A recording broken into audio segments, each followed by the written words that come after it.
Assalamualaikum warahmatullahi wabarakatuh. Kami dari kelompok 1 Ekonomi kelas 12 MIPA 4 akan menjelaskan tentang cara membuat jurnal khusus. Kelompok kami ada Asila Kanza Zahra, Guntur Berita Rafael Pasha, Haifa Umairadi, Leandra Nauli Winoto, Muhammad Al-Fibran Fatah, dan Rahana Jannah. Sebelumnya kami akan menjelaskan sedikit materi. Pengertian jurnal khusus. Jurnal khusus adalah jurnal yang mencatat transaksi sejenis berdasarkan pengelompokan aktivitas perusahaan. Setiap terjadi transaksi, petugas pembukuan akan mengidentifikasi dan mencatat transaksi tersebut ke dalam jurnal khusus. Terdapat beberapa jenis jurnal khusus, yaitu jurnal penjualan, jurnal penerimaan kas, jurnal pembelian, jurnal pengeluaran kas, dan jurnal umum. Lalu saya akan menjelaskan tentang fungsi dari jurnal khusus. Fungsinya yaitu untuk menyederhanakan dari pencatatan dan juga menggunakan sebuah pembukuan transaksi yang bervolume tinggi ke dalam sebuah buku besar. Saya akan menjelaskan tentang apa sih manfaatnya. Manfaatnya yaitu memungkinkan pembagian pekerjaan, memudahkan proses ke akun besar, memungkinkan pengendalian internal yang lebih baik, serta menghemat biaya dan tenaga.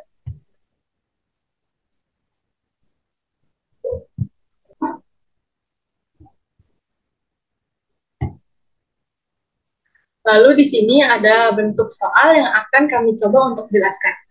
Halo, saya Asila. Sekarang saya akan coba menjelaskan soal nomor 1. Pada tanggal 1 Februari 2017, Tuan Yon menyetorkan uang tunai sebesar 250 juta, peralatan kantor 20 juta, dan peralatan toko 10 juta sebagai modal awal. Yang dimana berarti pada soal nomor 1 ini dia masuk ke dalam jurnal penerimaan kas. Karena setoran modal, peralatan kantor, dan peralatan toko kan bertambah, berarti dia masuk di debit, di mana setoran modalnya itu masuk ke dalam kas 250 juta, peralatan kantor dan peralatan tokonya masuk ke dalam akun peralatan sendiri, yang masing-masing 20 juta, dan yang satu lagi 10 juta. Dan semua itu kan berarti tetap modalnya Pak Yon. Modalnya berarti kan bertambah. Nah, modalnya kalau modal bertambah, berarti dia masuk ke dalam kredit, yang dimana dia masuk ke akun serba-serbi modal Tuan Yon, yaitu 280 juta. Assalamualaikum warahmatullahi wabarakatuh. Nama saya Guntur Berita. Saya akan mempresentasikan soal nomor 2. Pada soal nomor 2, di sini pada tanggal berikutnya 2 Februari dibayar secara tunai sewa ruko kepada PT Galunggung sebesar 24 juta untuk 1 tahun. Jadi pada soal nomor 2 ini termasuk dalam jurnal pengeluaran kas, dikarenakan pembayaran sewa tersebut secara tunai. Beban sewanya masuk serba-serbi, jadi termasuk ke dalam debit, dan kasnya berkurang, jadi kasnya termasuk dalam kredit. Sekian dari presentasi saya. Assalamualaikum warahmatullahi wabarakatuh.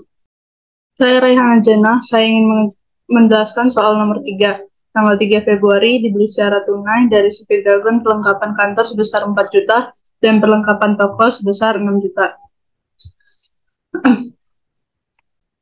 Karena dia dibeli secara tunai, maka dia masuk ke dalam jurnal pengeluaran kas, di mana perlengkapan kantornya bertambah dan masuk ke akun debit serba-serbi, peralatan kantor sebesar 4 juta, dan kasnya berkurang masuk ke akun kredit sebesar 4 juta. Lalu perlengkapan toko bertambah dan masuk ke akun debit serba-serbi, peralatan toko sebesar 6 juta, dan kasnya berkurang masuk ke akun kredit sebesar 6 juta. Assalamualaikum warahmatullahi wabarakatuh. Nama saya Guntur Berita. Saya akan menjelaskan soal nomor 4. Pada soal nomor 4, pada tanggal 4 Februari dibeli secara tunai barang dagang dari Tipirio, yaitu 200 set mainan anak-anak dengan harga 10 juta. Dari soal tersebut masuk ke dalam jurnal pengeluaran kas, dikarenakan pembeliannya itu secara tunai, dan pembelian barang dagangnya itu termasuk ke dalam debit pembelian, akun pembelian, dan kasnya berkurang masuk ke dalam kredit.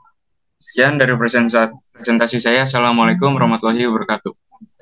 Baiklah, saya Muhammad Afiq Ganokata akan menjelaskan mengenai soal pada nomor 5. Di hari berikutnya, pada tanggal 5 Februari, dijual barang dagang kepada UD Breksan sejumlah 1 set dengan harga faktur 10 juta. Karena ini adalah faktur, maka kita akan memasukkannya ke dalam jurnal penjualan. Sebab barang yang kita jual adalah barang secara kredit. Sehingga kita memasukkan piutang dagang kita 10 juta ke dalam debit, dan juga penjualan barang kita dimasukkan 10 juta ke dalam kredit. Saya Haifa Mairadi, di sini saya akan menjelaskan soal nomor 6. Pada tanggal 7 Februari diterima kembali barang dagang dari UD Breksan sejumlah 50 set senilai 5 juta karena mutu barang kurang baik. Nah, karena diterima kembali barang dagang ini termasuk retur penjualan, yang dimana retur penjualan termasuk jurnal umum. Karena retur penjualan bertambah, maka dia masuk ke akun debit senilai 5 juta dan piutang dagang berkurang di kredit sebesar 5 juta. Baiklah, kembali bersama saya kembali. Saya akan menjelaskan mengenai soal pada nomor 7. Pada tanggal 10 Februari dijual barang dagang kepada UD Joy sejumlah 1 set dengan harga faktur 10 juta dan syarat pembayaran 2/10 N/30. Karena di soal ini tidak jauh berbeda dengan soal nomor 5, maka faktur tersebut akan masuk ke dalam kredit. Namun, ada perbedaan pada soal sebelumnya, di mana ada syarat pembayaran 2/10 N/30. 2/10 ini menandakan apabila pembeli membayar dalam jangka 10 hari, maka akan mendapat potongan harga diskon 2%. Dan pembeli dibatasi untuk membayar lunasan barang tersebut dalam jangka waktu 30 hari. Karena masuk ke dalam jurnal penjualan, maka pembelian barang masuk ke dalam kredit dan juga piutang dagang kita masuk ke dalam debit dengan masing-masing 10 juta.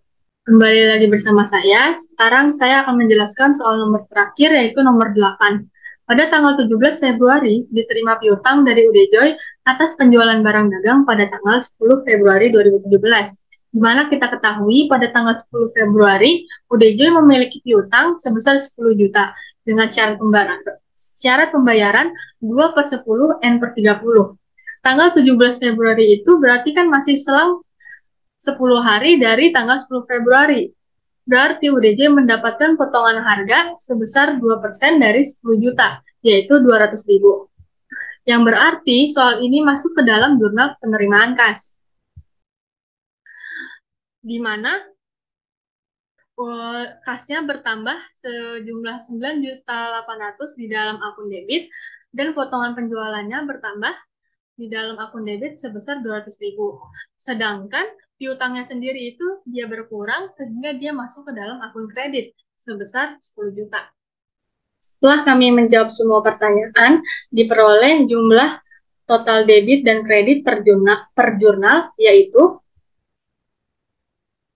jurnal penerimaan kas, debitnya sejumlah 290 juta dan kreditnya 290 juta. Jurnal pengeluaran kas, debitnya sebesar 44 juta dan kreditnya sebesar 44 juta. Untuk jurnal penjualan didapatkan hasil debitnya 20 juta, kreditnya 20 juta.